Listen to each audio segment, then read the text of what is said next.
चंद दिन पहले एक पेट्रोल पंप तो तेल पवाया, उस मुंडे ने ना कड़ा पाया सी। और मैं क्या कड़ा क्यों पाया? तो मैंने पता की आंदा है, मौलवी साहब इस कड़े की वजह तो लगा फिरना। अल्लाह की कसम तुसी हसदे हो, मेरा कलेजा फटदा।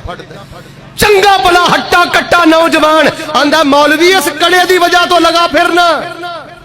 और जेड़ा बंदा कवे मैं कड़े की वजह तो लगा फिरना, मैं शरकपुर दे चौक अंदर सवाल करना, उन्हें कुरान दे 30 पारियां दा की हया कीता है, उन्हें नबी पाक दा की हया कीता है, और उन्हें नबी पाक दी शरीयत दा की हया कीता है।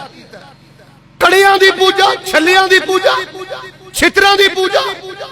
और साडे एक खोती रेड़ी वाला है, वो मैं एक दिन खोती रेड़ी वेखी, उन्हें छितर बनिया। मैं कहा छितर क्यों बनिया? आंदा नजरे बद नहीं लगती। मैं कहा तू 80 लाख की पराडो ते बैठा तू खोती रेड़ी दी ते नजरे बद तेनू की लगनी?